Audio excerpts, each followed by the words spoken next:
Valenzuela. Good morning.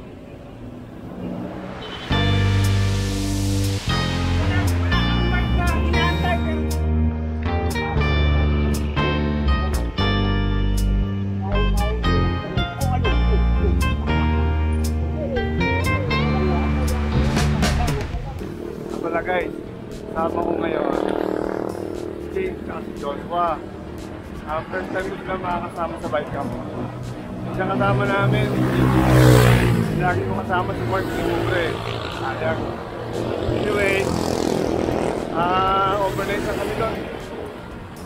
Camping, fishing, coffee, usual, para na makarelax. Guys, let's go!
Teka lang ha. Andun na sila tol, tatlo lang. Yup. Ayun o. Testing. Actually, isa lang yung pond na may tubig. Tapos stagnant pa. Maglulure kami. Try namin baka makachamba ng other species. Like dalag. O kaya hito. Malay mo. Hindi mo masabi. Ultralight. Shimano Shena 1000 series. Casking. Dala niya casking. Naka 2000 series naman siya. So, huwag mong masyadong awakan ng ganito. Dito lang, yung angat mo lang siya. Yeah. Tapos, open mo. Yan. Kaya mo siya hinawakan para hindi mahulog. Okay. Ngayon, pag ibabato mo siya, paside or pataas kasi may puno, pinaka-safe ngayon, paside lang. Pag paside, di ba, babato mo siyang ganon. Kailangan, di ba nandito galing, pag straight niyang ganon, po-forward na, bibitawan mo to. Sample ha, tingnan mo. Pag bagsak, isara, retrieve mo. Kasi di mo pwede patagalin yan, lulubog yan, wala tayong floater eh. Okay. Ito yung napapanood sa... Casting tawag dito. Although merong pang-casting na rod, yung dala ko isa, pang-casting yun. Pwede na rin naman itong spinning reel. Okay na ulit.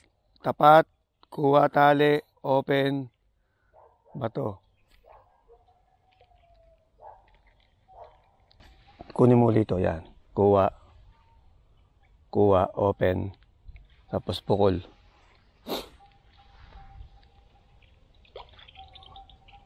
Close. Mukhang left-handed ka. Ang spinning reel, may dalawang klase yan.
ang aga-aga may pinakita sa Facebook Market.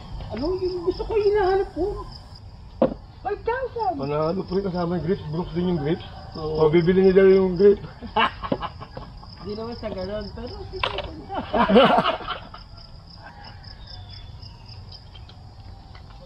Kahit pa slightly use siya, mukha namang matino eh. Diba? Oo, kahit slightly use.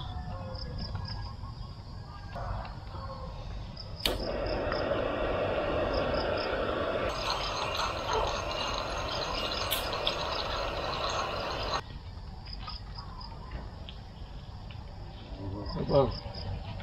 Ayos, thank you.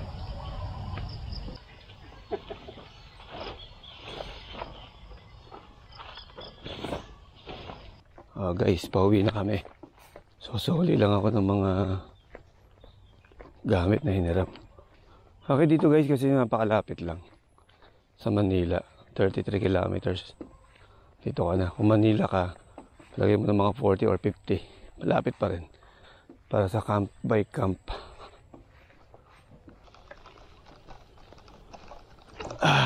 Guys, dagdag info lang. Yung mga basura pala dito, 'di ba? Pagpunta mo, hinga ka ng 200 para doon sa deposit mo doon sa cleaning. Kasi kung hindi mo iwan kung mga basura mo iwan mo, hindi mo na makukuha yung deposit mo 200. Pero pag iuwi mo yung basura mo, especially lalabas mo, i-refund nila yung 200. Guys, uwi na kami. Time check, 8:10. Sakto lang, 8 o'clock. Makapaglaba pa pag-uwi. Whoop! Thank you for watching! Bye!